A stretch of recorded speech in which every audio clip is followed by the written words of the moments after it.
मौसम बदल रहा है और इसी के साथ बच्चों में सर्दी, खांसी और जुकाम की शिकायतें भी बढ़ने लगी हैं। हर साल ये आम बात लगती है, लेकिन इस बार मामला सिर्फ खांसी तक नहीं रुका। राजस्थान और मध्य प्रदेश में कफ सिरप पीने से कई बच्चों की मौत के बाद अब हर माता पिता के मन में डर है और सवाल है कि क्या कफ सिरप बच्चों के लिए सुरक्षित है भी या नहीं। क्या हम अनजाने में अपने बच्चों की सेहत के साथ खिलवाड़ कर रहे हैं? आज हम बात करेंगे कफ सिरप से जुड़े उन सवालों की जो अब सिर्फ मेडिकल नहीं बल्कि हर घर का मुद्दा बन चुका है, और जानेंगे एक्सपर्ट से कि बच्चों को क्या कफ सिरप देना चाहिए या फिर कब नहीं देना चाहिए। लेकिन उससे पहले देखिए एक खास रिपोर्ट।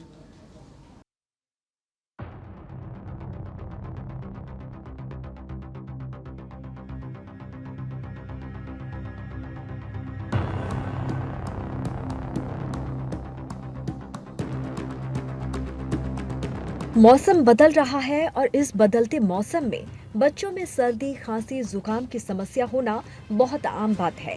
बच्चों की इम्यूनिटी पूरी तरह से विकसित नहीं होती और इसीलिए वो जल्द ही वायरस और बैक्टीरिया के संपर्क में आते ही बीमार पड़ जाते हैं। कई बार ये खांसी साधारण सर्दी के कारण होती है, लेकिन कभी-कभी ये किसी गंभीर संक्रमण या एलर्जी का संकेत भी हो सकती है। हालांकि कफ होने पर अक्सर लोग बच्चों को सिरप दे देते हैं, लेकिन ये देना कितना सही है वो भी तब जब कफ सिरप पर लगातार सवाल खड़े हो रहे हैं। राजस्थान, मध्य प्रदेश में कफ सिरप पीने से कई बच्चों की जान चली गई है, जिसे लेकर लोगों में काफी गुस्सा है तो डर भी है। इन सब के बीच कफ सिरप को लेकर कई तरह के सवाल भी खड़े हो रहे हैं कि क्या बच्चों को कफ सिरप देना चाहिए, किस उम्र में देना चाहिए और बच्चों को कफ सिरप कब देना चाहिए। बच्चों में कफ यानी कि खांसी होने के कई कारण होते हैं, जैसे कि वायरल इन्फेक्शन, एलर्जी और ठंडी चीजों का सेवन करना। मौसम बदलने पर कई तरह के वायरस एक्टिव हो जाते हैं, जो सांस के जरिए शरीर में जाते हैं और कफ का कारण बनते हैं। कई माता पिता खांसी होने पर तुरंत बच्चों को सिरप देने लगते हैं, लेकिन बिना डॉक्टर की सलाह के सिरप देना बेहद खतरनाक साबित हो सकता है। तो ऐसे में बच्चों को सिरप कब देना चाहिए वो भी आपको बताते हैं। बिना डॉक्टर की सलाह के सिरप ना दे। सिरप तभी दे जब डॉक्टर ने चेक करके दवा लिखी हो। 2 साल से छोटे बच्चों को कफ सिरप बिल्कुल भी नहीं देना चाहिए। 5 साल से बड़े बच्चों को भी सिरप खुद से नहीं दें। अगर खांसी 5 से 7 दिन से ज्यादा हो और घरेलू उपाय से आराम ना मिले तब दे सकते हैं। जब खांसी, नींद या खाना खाने में रुकावट डाल रही हो तब भी दे सकते हैं। बच्चे को तेज बुखार या सांस की दिक्कत के साथ खांसी हो तो भी दिया जा सकता है। कुछ मामलों में सिरप जरूरी हो सकता है, लेकिन केवल डॉक्टर की सलाह के साथ। WHO और FDA भी 5 साल से कम उम्र में कफ सिरप बिल्कुल मना करते हैं। खासकर 2 साल से छोटे बच्चों का शरीर दवाओं को ठीक से मेटाबोलाइज नहीं कर पाता है। इससे सुस्ती, उल्टी, एलर्जी, सांस लेने में तकलीफ जैसी समस्याएं हो सकती हैं। कुछ सिरप में अल्कोहल या डेक्स्ट्रोमेथोफर्न जैसे तत्व होते हैं, जो छोटे बच्चों के लिए हानिकारक होते हैं। सिरप केवल खांसी को कम करता है, बीमारी को जड़ से खत्म नहीं करता है। इसीलिए डॉक्टर से सलाह लेना बेहद जरूरी है, ताकि दवा सही मात्रा में और सही समय पर दी जा सके। डॉक्टर से बात करके ही सिरप दें। बच्चों को कफ होने पर कभी भी तुरंत कफ सिरप ना दें। हर कफ सिरप अलग अलग तरह के खांसी यानी कि सूखी खांसी या बलगम वाली खांसी के लिए होता है। गलत सिरप लेने से खांसी बढ़ सकती है, नींद, चक्कर, यहाँ तक कि लीवर, किडनी डैमेज भी हो सकता है। बच्चों में खांसी के गंभीर लक्षण क्या हैं वो भी आपको बताते हैं। होंठ या नाखून नीले पड़ना शरीर में ऑक्सीजन की कमी का संकेत होता है। सांस तेज चलना, उथली या घबराहट हो, फेफड़ों में जकड़न या संक्रमण का लक्षण हो सकता है। पसलियों का अंदर धंसना, सांस लेने में तकलीफ होती है और पसली अंदर जाती है तो स्थिति गंभीर है। खांसी के दौरे आना, खांसी खासकर रात में या सोते समय ज्यादा होती है। सांस फूलना, खांसी आने पर बोलते बोलते सांस फूलना या बात ना कर पाना। तेज बुखार के साथ खांसी वायरल या बैक्टीरियल संक्रमण का संकेत है। खांसी लंबा खिंचना, खांसी 1 हफ्ते से ज्यादा हो और ठीक ना हो।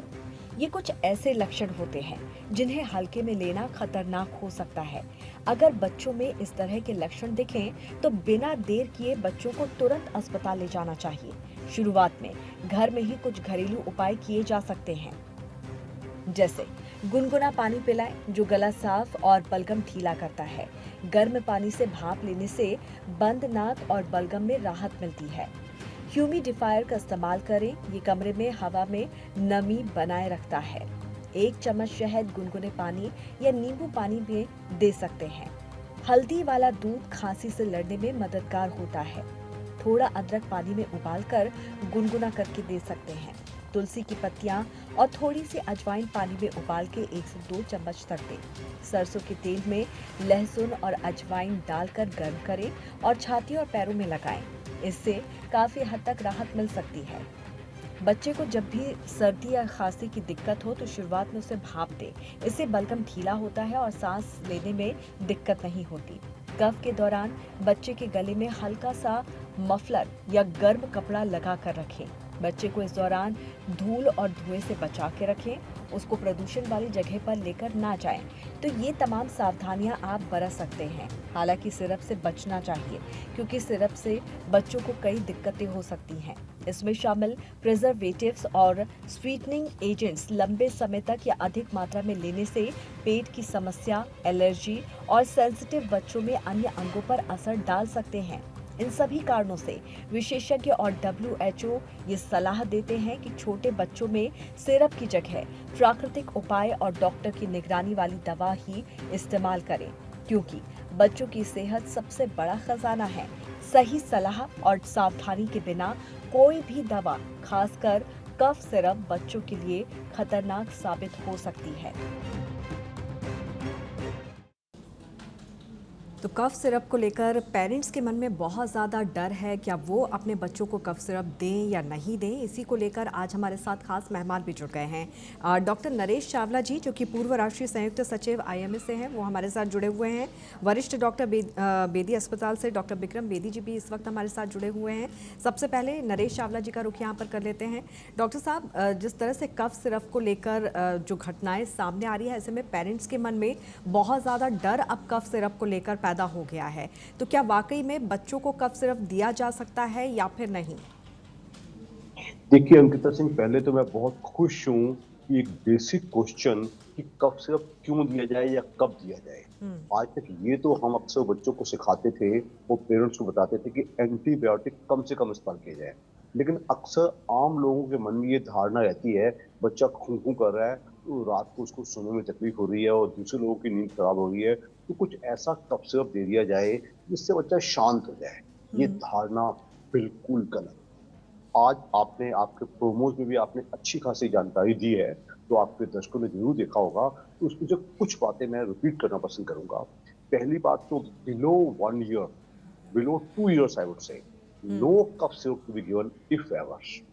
हालांकि मैं बता दूं, कफ सिरप्स में जो आज तक हम इस्तेमाल करते आए हैं जो एजेंट्स हैं, वो क्लोरफेनेरेमिन होता था, फिनाइल होता था, डेक्सोमेथासोन एक कफ सप्रेसेंट है, तो वो तो बिल्कुल यूज नहीं होना चाहिए। इसके अलावा अगर कुछ कफ सिरप दूसरे होते हैं जो कि ब्रोंको डायलेटर वाले होते हैं, जैसे जिसको की खांसी कोई अस्थमेटिक टाइप वाली खांसी होती है, उसको हम आज भी दे सकते हैं, लेकिन वो भी कम से कम इस्तेमाल किया जाए। अगर बच्चे को खांसी ज्यादा है और उसको ब्रोंको कंस्ट्रक्शन हो रहा है, तो बकायदा नेबुलाइजर यूज की जाएगी। अब मैं वो बात करूंगा, बच्चे की माँ कहेगी डॉक्टर साहब खांसी तो आ रही है ना, आप कुछ ऐसा बताओ जिससे उसकी खांसी कम हो। The best thing is below 1 year, अगर बच्चा माँ के दूध पे है तो ना पानी देने की जरूरत है, ना कोई कफ सिरप देने की जरूरत है। आफ्टर 1 ईयर जब बच्चा वीनिंग फूड्स पे आ जाता है, तो हाइड्रेशन का ख्याल रखना। हाइड्रेशन मीन्स पानी का पिलाना इज द बिगेस्ट टेपर। मैंने ऐसे हजारों लोग देखे हैं जो बच्चे को पानी पिला ही नहीं होते। हाइड्रेशन का, आप कहोगे हाइड्रेशन का क्या महत्व है? उससे जो सांस की नलियों में जो खुश्की आ जाती है वो ठीक हो जाती है। इसके अलावा डाइट का ख्याल रखना। डाइट में हालांकि आपने कई सारे देसी नुस्खे अपनाए, ये अदरक वदरक चीजें, उस पर तो मैं कमेंट ज्यादा नहीं करूंगा। But hydration number 1। दूसरा स्टीम इनहेलेशन, ताकि कमरा थोड़ा सा उसमें ऐसी जो हवा है वो थोड़ी हल्की मॉइस्ट रहे, ये बहुत जरूरी है। और जो अगर लोग अपने घरों में जो अफोर्ड कर सकते हैं, एयर प्यूरिफायर्स यूज करते हैं, वो एक अच्छी चीज मानी जाएगी। इसके ऊपर जो भी सलाह दी जाएगी वो चाइल्ड स्पेशलिस्ट या फैमिली फिजिशियन या चेस्ट स्पेशलिस्ट देगा। लोगों को इस बड़े मुद्दे, हालांकि ये बताते हुए जो मध्य प्रदेश में और राजस्थान में डेथ्स हुई हैं, वो कफ सिरप से नहीं हुई हैं। They have happened because of the contamination in the cough syrup. जो डीईजी सब्सटेंस था, डाइएथिलीन ग्लाइकोल, वो 48.6% था। They have all died of impurities और कंटामिनेशन इन कफ सिरप। लेकिन क्योंकि हमें फोकस पे एक मुद्दा आया है, तो इस मुद्दे को भी हम क्लैरिफाई करेंगे। अनडिजायरेबली बच्चे ने खो की माँ ने फटाफट पी ले भी कफ सिरप पी ले, चुपचाप सो जाएगा आपसे। उससे क्या होगी, उसमें मोस्टली कई बार सेडेटिव्स होते हैं, बच्चा सो तो जाएगा लेकिन उसकी छाती जम सकती है, उसको कोई और नुकसान हो सकते हैं। तो ऐसे आप undesirably without doctor's advice cough syrup बिल्कुल भी मत दीजिएगा। वो कफ सिरप का चलन below 2 years zero, after 2 to 5 आप डॉक्टर से सलाह देके दीजिएगा। और 5 के बाद भी आप अपने आप, जो कफ सिरप्स होते हैं वो कफ सेडेटिव भी होते हैं, कफ एक्सपेक्टोरेंट भी होते हैं। किस किस्म की खांसी है कहने के लिए तो मरीज के लिए सिर्फ कफ सिरप ही है। डॉक्टर के लिए बड़ी वैरायटी है, वो एक्सपेक्टोरेंट है, सप्रेसेंट है, ब्रोंकोडायलेटर है, वो देख के देगा। ऐसी अपनी मर्जी से खाली केमिस्ट से खरीद के, हाँ जी मेरे को खांसी हो रही थी, मैं केमिस्ट को दिया, उसको कहा जी कफ सिरप की दवाई दे, उसने एक शीशे पकड़ा दी। वो ऐसी शीशी मत लीजिएगा। तो प्लीज ये मैं आम बच्चों के माता पिता को सख्ती से कहूंगा, ऐसे ना लिया। हुँ, बिल्कुल। डॉक्टर बिक्रम बेदी जी भी हमारे साथ जुड़े हुए हैं। डॉक्टर बिक्रम, अमूमन ये होता है कि बच्चों को सर्दी खांसी होती है तो पेरेंट्स खुद बिना डॉक्टर के सलाह मशवरे के अपने बच्चों को कफ सिरप दे देते हैं। ऐसे में क्या ऐसा पेरेंट्स को करना चाहिए या नहीं? कितनी एज में बच्चों को कफ सिरप देना शुरू कर देना चाहिए? बिल्कुल। मैं डॉक्टर नरेश जी की बातों से बिल्कुल सहमत हूँ। एंड कुछ एक नरेटिव जो मीडिया में बहुत उछल रहा है, मैं उसको भी थोड़ा रेक्टिफाई करना चाहूंगा जी। कि एक सेंसेशनलाइज किया जा रहा है कि कफ सिरप ही बैन कर दिए गए हैं। This is absolutely false. Yes, एक एज तक कफ सिरप्स नहीं देने चाहिए, बट अगर हम इस इंसिडेंस और ट्रेजेडी की बात करें तो हम इसको समझें।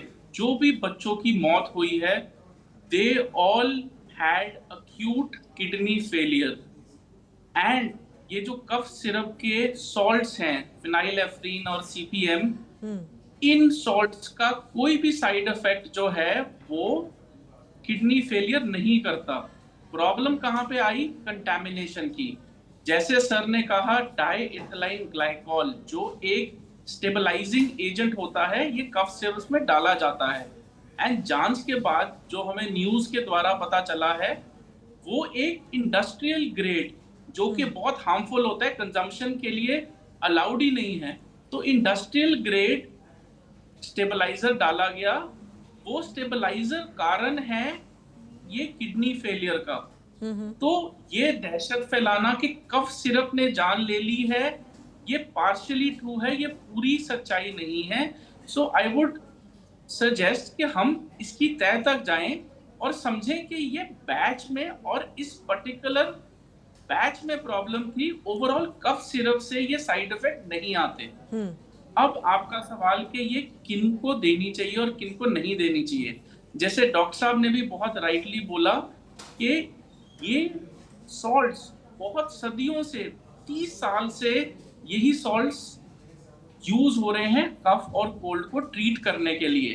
बट कहाँ पे दिक्कत आती है, हम कई बार इनका ओवर यूज कर देते हैं, specially under 2 years of age. 2 years से नीचे ये वाले सॉल्ट्स अवॉइड किए जाने चाहिए, बिकॉज ये नींद और सिडेटिव का काम करते हैं और कई बार ये वर्सन भी कर देते हैं सिचुएशन को, बट कभी ये जानलेवा साबित नहीं होते। It was just because of the impurities and toxicities of that batch कि ये साइड इफेक्ट हुआ है।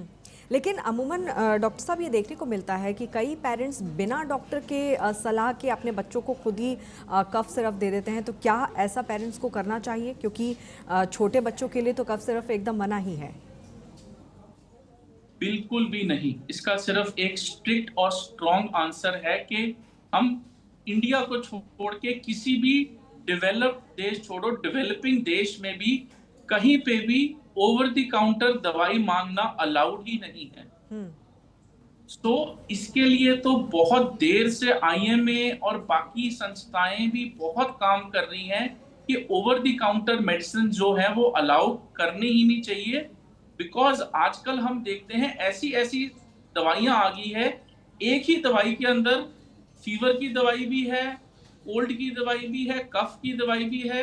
तो जो पेरेंट्स को होता है कई बार कि भाई ऐसी कोई दवाई मिल जाए कि मेरा बच्चा एक दिन में ठीक हो जाए, तो वो कई बार ऐसी दवाइयों में फंस जाते हैं कि भाई डॉक्टर के पास गए थे, उन्होंने तो 5 दिन लग गए, बट केमिस्ट ने एक ऐसी दवाई दी जो एक दिन में ठीक कर गई हमें।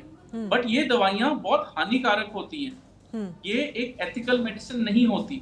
सो मेरी ये गुजारिश है सब पेरेंट्स से कि कभी भी ओवर द काउंटर मेडिसिन ना लीजिए, हमेशा प्रिस्क्रिप्शन से लीजिए। एंड जरूरी नहीं आपको प्राइवेट अस्पताल ही जाना है, आजकल सरकारी डिस्पेंसरी, सरकारी हॉस्पिटल्स फ्री में प्रिस्क्रिप्शन देती हैं, ट्रीटमेंट करती हैं एंड फ्री में दवाइयां भी देती हैं। So it is always necessary that we should never self medicate. बिल्कुल, और ये गलती अमूमन यहाँ पर पेरेंट्स के द्वारा कर दी जाती है। कई बड़े भी खुद अपना मेडिकेशन करने लगते हैं और इसके कई गंभीर परिणाम यहाँ पर हो सकते हैं। वो क्या हो सकते हैं वो डॉक्टर चावला से भी हम समझने की यहाँ पर कोशिश करेंगे। डॉक्टर साहब, ये एक टेंडेंसी हो गई है कि अगर आपने एक बार डॉक्टर को दिखा दिया और अगर वही समस्या बच्चे को दोबारा हो जाती है, पेरेंट्स बिना डॉक्टर से सलाह लिए, बिना डॉक्टर को दिखाए हुए फिर से वही मेडिकेशन खुद से स्टार्ट कर देते हैं। ये कितना ज़्यादा खतरनाक हो सकता है? देखिए अंकिता, मैं कुछ सच्चाइयां बताना पसंद करूंगा। विदेशों में जो भी दवाइयां होती हैं वो सब रेगुलेटेड होती हैं। In western world, even in I am basically Delhi NCR में मैं प्रैक्टिस कर रहा हूँ पिछले 40 सालों से। इवन दिल्ली के, इंडिया के भी कुछ सिटीज में विदाउट प्रिस्क्रिप्शन आप दवाई ले ही नहीं सकते। The only OTC drugs, OTC में क्या आता है, ओटीसी में लार्जली पैरास्टामोल या डोलो दवाइयाँ आएंगी या कुछ लोकल क्रीम्स आएंगी। अब तक कफ सिरप भी उस सूची में आते थे।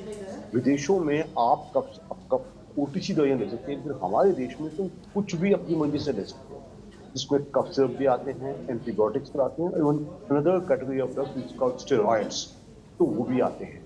तो आपका पूछना कि क्या साइड इफेक्ट्स आ सकते हैं। पहली बात, 1 साल से कम बच्चे को तो पंगे लेना ही पाराबंदी है। I would not recommend any parent taking a cough syrup from the market, चाहे आपकी दवाई खरीद पाने की क्षमता है नहीं है। अगर आप प्राइवेट डॉक्टर अफोर्ड नहीं कर सकते, go to government doctor. Hindustan के कोने कोने में अच्छे एमबीबीएस प्लस डॉक्टर्स बैठे हैं जो अच्छी सलाह देंगे। होता क्या है, कई बार इंसान समय और टाइम और पैसा तीनों बचाते हैं। टाइम और कौन लेगा, अक्सर छोटी तकलीफ क्या जाना है डॉक्टर पास, मैंने ये पढ़ा था, मैंने ये दे दिया। 1 साल के बच्चे में बिल्कुल भी ऐसा खतरा मोल मत लीजिए। 1 to 2 years में मैं इतना कहूंगा, if it is not too bad, तो आप अपने डॉक्टर की सलाह लेते हुए कोई भी क्लोफेनेरामीन या फेनिलएल्फानिल कफ सिरप दे सकते हैं। डेक्सोमेथासोन वाला ना दिया जाए, उसकी जगह नहीं ज्यादा। तीसरा, उससे बड़े बच्चों में यस, अगर पेशेंट को फीवरिश कंडीशन भी है, बलगम आ रही है, तो आप बकायदा डॉक्टर के टेस्ट रहिए। किसी भी हालत में बिना ब्लड काउंट से कराए हुए एंटीबायोटिक इस्तेमाल ना किया जाए। कफ सिरप, मैं बता दूं अंकिता, आज तक हम इस वारदात से पहले जो कंटेमिनेशन हुआ है, आप मानिएगा पूरे हिंदुस्तान में दहशत फैल गई है। अब लोग कफ सिरप भी आसानी से नहीं लेंगे। हालांकि कफ सिरप की गलती नहीं थी, गलती उसके कंटेमिनेशन की थी, बट वो दहशत भी रहेगी। तो हमारा फर्ज बनता है कि लोगों को हम गाइड करें किस स्थिति में वो लें और किस में वो ना लें। एक बड़ा बिल्कुल, तो इससे डरने की ज़रूरत नहीं है, लेकिन हाँ, आप खुद से अपने बच्चों का ट्रीटमेंट भी ना करें, ये भी बहुत ज़्यादा ज़रूरी है। और भी हम इस चर्चा को आगे बढ़ाएंगे और साथ ही हम ये भी जानेंगे कि कब इसे लिया जा सकता है और साथ ही साथ क्या घरेलू उपाय भी आजमाए जा सकते हैं।